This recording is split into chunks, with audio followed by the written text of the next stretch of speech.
As I walked into the intensive care unit late that evening, an unusual quiet hung in the air, different from any other shift I'd experienced. My pace slowed as I entered his room, expecting the usual stillness of a post-surgery patient, sedated and tangled in machines and tubes, barely conscious of the world around him. But when I looked at him, lying there with barely open eyes that seemed focused, my heart skipped a beat. He wasn't like the others. His eyes, wide open and unblinking, held an intensity that immediately caught my attention. I'd seen hundreds of patients, people struggling with varying degrees of pain, confusion, and fear. They'd fade in and out, and I had learned to treat them as cases, not as individuals with stories. Yet his gaze was sharp, almost too clear for someone in his condition, and it unsettled me in a way I wasn't ready to admit. He lifted his head slightly and spoke, his voice a faint, raspy whisper, as though even speaking took great effort. "Do I know you?" he asked, the words coming out slowly, like a laborious task. I froze, trying to search for a memory of him. But there was nothing. I had never seen this man before. Not here, not anywhere. He was just another patient on my rotation schedule. Another anonymous face, whose records I had briefly reviewed, accustomed to the routine. But there he was, staring at me as if he recognized something about me, something deeper that I couldn't grasp. "No, I don't think so," I answered, my voice trembling in a way I wasn't expecting. My words felt distant, almost foreign. He smiled faintly, as though amused by my response. Strange, I thought. Maybe I was more tired than I realized. The silence grew, heavy, filling the space between us as I stood at his bedside.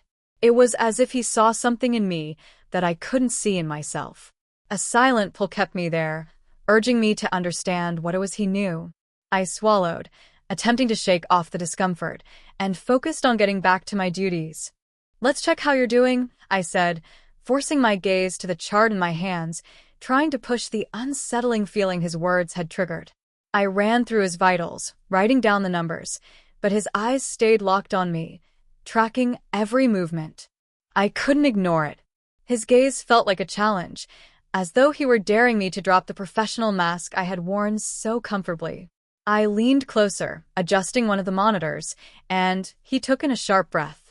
I paused, surprised by his reaction, but he maintained his stare, as if searching for something I couldn't offer.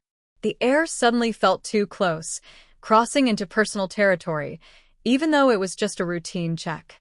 I stepped back, and he sighed softly, a sound that seemed to fill the silence. His gaze softened, almost as if he wanted to say something more, but the words didn't come. Curiosity stirred within me. Why had he asked if we knew each other? Part of me wanted to dismiss it as the effect of pain or medication, but a deeper part of me felt there was more to it, something I wasn't ready to understand. The moment stretched out between us, fragile and tense. Neither of us moved. Finally, I cleared my throat, pulling the professionalism back around me like a shield. "You should get some rest," I murmured, keeping my tone steady, though softer than I intended. He nodded, but his eyes never left mine, holding a lingering awareness that unsettled me further. I took a step back, telling myself it was time to leave, to continue my rounds. But something held me there, my hand hovering by the door. He was just another patient, nothing special. Yet, as I glanced back at him one last time, his eyes were already closed, his face softened in sleep for a brief moment. I felt like an intruder in my own life, watching someone else's story unfold. I left his room, the door clicking shut behind me, but his face lingered in my thoughts, etched into my mind. Days passed, and I couldn't shake that first encounter. He remained like a shadow, quietly present at the edges of my thoughts. I found myself in his room again, following up on his recovery. He was sitting up now, color returning to his face, his eyes sharper and more alert. As I approached, he looked at me, a faint smile curling on his lips, as if he'd been waiting for me. "You always come in yourself," he said, his voice warmer than before, though still probing, as if he were trying to draw something out of me. I hesitated, realizing he was right. I hadn't let anyone else check on him. "You're one of my regular patients," I replied, trying to sound casual, though I didn't entirely believe it myself. His gaze held mine a moment too long, an unreadable look that made it hard to ignore. "Funny," he said, his eyes unwavering. "Because I feel like I see something in you. Like we share a story I can't quite place." The room seemed to shrink, the distance between us lessening. I focused on adjusting his IV, but the proximity of his hand near mine, the warmth of his skin, made it harder to concentrate. It was strange, almost unsettling, how his words seemed to tap into something within me that I hadn't realized existed. As I straightened, he reached out and gently touched my wrist, his fingers warm and solid. His touch was soft, lingering just long enough to make my heart race. I glanced down at our hands, his touch pulling an electric tension between us. And before I could stop myself, before I even fully understood what was happening, I felt his lips brush mine. A brief, soft touch, but one with a weight I couldn't deny. For a moment, everything else faded. The hospital walls, the sterile smell, the hum of machines in the background. They all disappeared. It was as if time had stopped, and we were in a place no one else could see. I felt his hand on my wrist, grounding me, making the moment feel real. But just as quickly as it happened, it ended. I pulled back, my face flushed, my heart racing. He looked at me with a small, satisfied smile, as if he had discovered something hidden. "I think that was meant to happen," he said, his voice a soft whisper. I shook my head, words failing me. "No, I mean we can't," I stammered, struggling to regain my composure, my professionalism. Even as the words left my mouth, a quiet part of me remained uncertain, caught in an unshakable feeling that I couldn't explain. Something about him had a pull, a magnetic force that made me feel vulnerable. And I resented how easily I was falling under its influence. The silence between us became almost tangible, as though it were pressing in on me. I could feel his eyes on me, unwavering, almost as if daring me to face what had just transpired. I turned away, focusing on the chart in my hands, seeking comfort in its familiar order. "Will you come back?" he asked softly, his voice carrying an undercurrent that made it clear he already knew the answer. I swallowed hard, gathering myself before responding, my words softer than I had meant them to be. "I'll check on you later." As I walked out, I couldn't shake the swirl of emotions that filled me, feelings I couldn't quite name. Something had changed. I felt it deep within, as if we'd crossed an invisible line. The days that followed became a delicate dance of avoidance, a game where neither of us acknowledged what had passed between us. Each shift, I found myself drawn to his room, lingering just long enough to convince myself it was nothing more than routine. But every time, there he was, waiting, watching me with eyes that seemed to hold a deeper understanding. It was as if we were both standing on the edge, waiting for something neither of us could define. One afternoon, I entered his room to find him sitting up, supported by the pillows, his expression calm and contemplative.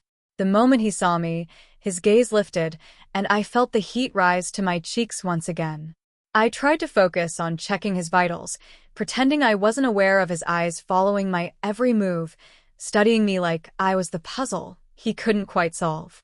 "You're always so reserved," he said quietly, his voice carrying a weight that suggested this thought had been building for some time. "It's like you're hiding something, a part of yourself." His words threw me off balance, catching me off guard. No patient had ever paid this much attention to me, trying to understand what I kept locked away. I had spent years perfecting a mask of professional detachment, keeping my personal life and emotions carefully hidden. But with him, it felt like my carefully built walls were starting to crack. "It's part of my job to be reserved," I said, my voice even, though the words felt hollow. The slight tremor in my voice gave me away. He tilted his head, a small smile curling at the edges of his lips. "You don't have to be with me," he said, as if reading the very air between us. "There's something you're not saying. Something you're holding back." His words dug deeper than I wanted to admit. It was unsettling how easily he seemed to see through me. I looked away, pretending to adjust his foreline, even though my hands were betraying me, shaking ever so slightly. "What's holding you back?" he asked gently, his voice barely more than a whisper. I closed my eyes, drawing in a steadying breath. This was supposed to be just another case. Another patient. But with him, I felt like I was being pulled into a space I hadn't visited in years. I opened my mouth to say something, but no words came. Instead, frustration rose up inside me, a tangled mess of emotions I couldn't untangle. Before I knew it, I took a step closer and he reached out, his hand finding mine. The warmth of his fingers sent a jolt through me, and we stood there for a long moment, wordless, lost in the connection that seemed to hang in the air between us. His gaze was steady, unwavering, as if daring me to admit what I already knew.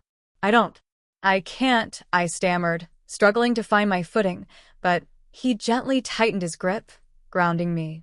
It's okay, he murmured, his voice soft but knowing. I know you feel it too. A part of me wanted to pull away, to deny it, to retreat back into the safety of the walls I had built. But standing there, with his hand in mine, I couldn't deny it. There was something between us, something undeniable.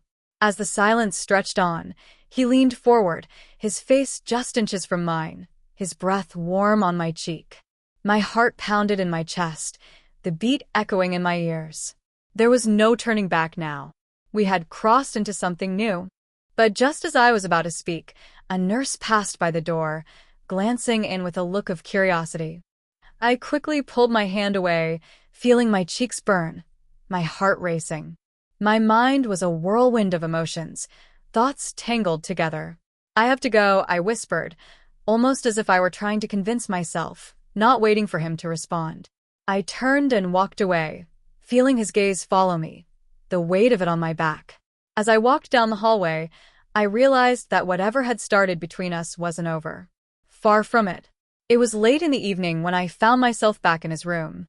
The hospital, usually so alive with noise, felt eerily quiet, the stillness of the night wrapping around me. I had no real reason to be there. He wasn't due for any more rounds. No new medications. No charts to update. But something was pulling me back, an invisible thread I couldn't escape. He looked up as I entered, his smile softening his features, and I felt my resolve begin to dissolve. We exchanged a few polite words, but we both knew it was just filler. The air between us was heavy, thick with the things we weren't saying. My hands trembled slightly as I adjusted a monitor near his bed, trying to hide the anticipation that was growing inside me. He reached out, placing his hand gently over mine, and I froze. His touch was deliberate, calm, but there was an urgency to it that made my heart race. He looked at me, his eyes steady and filled with a depth of understanding that rattled me. Slowly, I turned to face him, his hand still resting on mine, holding me in the moment. You don't have to pretend with me, he said softly, his voice so quiet it was almost a breath.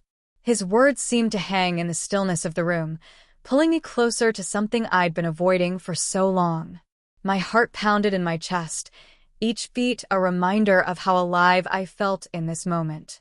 His gaze held nothing but sincerity, raw and unfiltered, and it both comforted and terrified me. Without even realizing it, I found myself leaning closer, drawn in by his presence, as if something unseen was pulling me toward him. And then, suddenly, we were too close. His face was mere inches from mine, his breath warm on my skin. Time felt like it had stretched, bending around us. In that suspended moment, all the words unsaid, all the emotions I'd been suppressing, broke free. I felt the lightest brush of his lips on mine. It was fleeting, gentle, but carried a depth that left me breathless. I pulled back, dazed, my heart racing as I tried to regain my composure. His eyes searched mine, and I saw a flicker of regret mixed with an unspoken question, as if he, too, was struggling with what had just happened. This can't happen, I whispered, my voice barely audible, but even as the words left my lips, a part of me knew I didn't mean them. Then why are you still here? He asked, his voice gentle but piercing, the question hanging in the air, leaving me speechless.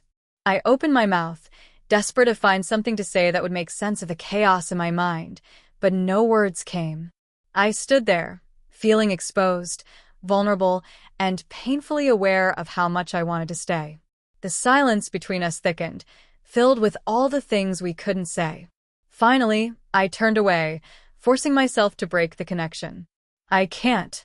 We can't do this, I repeated, my voice steadier this time, though my heart ached with every syllable. He didn't argue, didn't try to stop me. He simply nodded. His eyes held an understanding that felt heavier than any argument could have. As I walked away, I felt an emptiness settle in my chest, a quiet ache, mourning something I knew I couldn't have. After that night, I kept my distance, hiding behind the comfort of my work, avoiding the hallways or rooms where I might run into him. I told myself it was the right thing to do, that keeping my distance was the responsible choice. But even as I tried to convince myself, an ache grew inside me, a silent yearning I couldn't shake. Days passed, and then, on one of those quiet afternoons, I saw him again. I was walking down a secluded corridor, taking a shortcut when I rounded the corner, and there he was, leaning against the wall, as if he had been waiting for me. Our eyes met, and all the walls I had carefully built came crumbling down in an instant. He didn't say anything, just watched me with that same quiet intensity that had pulled me in from the beginning. My heart raced as I walked toward him, feeling the distance between us shrinking with every step. I stopped just a few feet away, knowing I should turn and leave, but unable to move. "It's been hard to find you," he said softly, his voice carrying a hint of something I couldn't name. "I thought you'd left." His words hit me harder than I expected, stirring up emotions I had worked so hard to bury. "I thought it would be best if we kept our distance," I replied, my voice trembling despite my attempt to sound firm. A small, sad smile tugged at the corner of his mouth. "Then why are you here now?" I didn't have an answer. I didn't know why I'd come this close, why I couldn't walk away. It felt as if some invisible thread was holding us together, no matter how hard I tried to sever it. He took a step closer, his gaze still locked on mine, and my pulse quickened. The walls of the quiet corridor seemed to close in around us. Before I could stop him, he was standing right in front of me, close enough that I could feel the warmth radiating off him. His hand lifted slowly, as if uncertain, before it brushed gently against my cheek. My breath hitched, and for a moment, I closed my eyes, allowing myself to lean into his touch. "You don't have to keep pretending," he whispered, his voice soft but steady, each word carrying a weight that seemed to settle deep within me. I opened my eyes, meeting his gaze, the familiar conflict flaring up once more. I can't," I murmured, though the words lacked the conviction I wanted to feel. He didn't pull away. He didn't push. He just waited. His hand remained gently resting on my cheek, his eyes filled with an understanding that was almost more than I could bear. In that moment, the world seemed to fade away, leaving only the two of us suspended in a fragile, aching silence. And then, without thinking, I leaned forward, my resolve slipping away as our lips met once more. This time, it was with a quiet urgency, a need that had been simmering just beneath the surface for far too long. It was brief, almost tentative, but it carried a depth that left me breathless as I pulled back. Reality hit me like a wave, drowning me in guilt and confusion.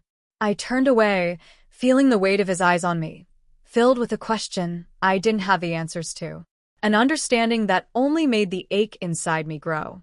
"I can't do this," I whispered, barely able to voice the words. "I'm sorry," he said, his voice laced with sadness as he nodded slowly, his gaze mirroring my own regret. "I know," he replied softly, a quiet resignation settling in his tone. With one last look, I turned and walked away, feeling the hollow ache in my chest deepen with every step. Part of me was already mourning what I knew I had to let go of. Days turned into weeks, and I threw myself into my work, trying to drown out the thoughts of him. I told myself it was the right thing to do, that keeping my distance was the only choice. But every time I passed his now empty room, I felt a sharp pang, a quiet regret I couldn't quite shake. One evening, just as my shift ended, I found a note in my locker.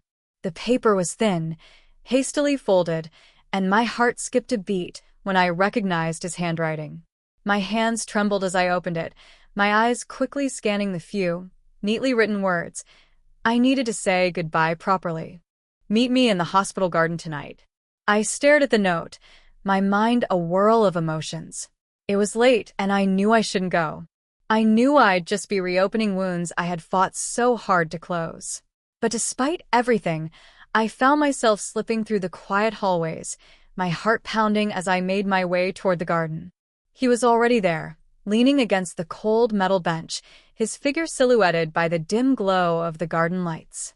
For a moment, I just stood there, watching him, feeling a strange mix of longing and sadness. When he looked up, our eyes met, and his expression was unreadable.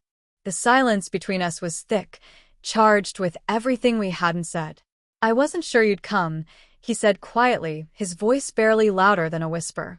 I swallowed, unable to find the words. I thought we said everything, I replied, though deep down, I knew that wasn't true. He smiled, but there was a sadness in his eyes that made my chest tighten.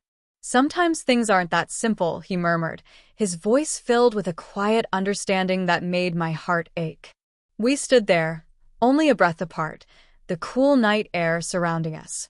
He reached out gently, taking my hand, his touch warm against my cold fingers. I knew I should pull away. I should say goodbye and walk back to the life I had tried so hard to protect. But in that moment I couldn't.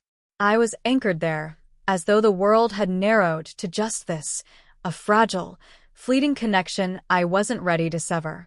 I have to leave, he said softly, his words cutting through the silence. They're transferring me to a new hospital tomorrow. The finality in his voice hit me, like a punch. I hadn't anticipated it. The sting of tears burned in my eyes, but I fought to keep them back, forcing myself to stay composed. Then I guess this really is goodbye, I said, my voice barely above a whisper. He nodded, his expression mirroring my own sadness. He took a step closer, still holding my hand, his gaze soft but searching, as though he were trying to memorize every detail. I wish things could have been different, he whispered, and for a moment, I saw something deeper in his eyes. A flicker of something that made me breathless, torn between holding on and letting go.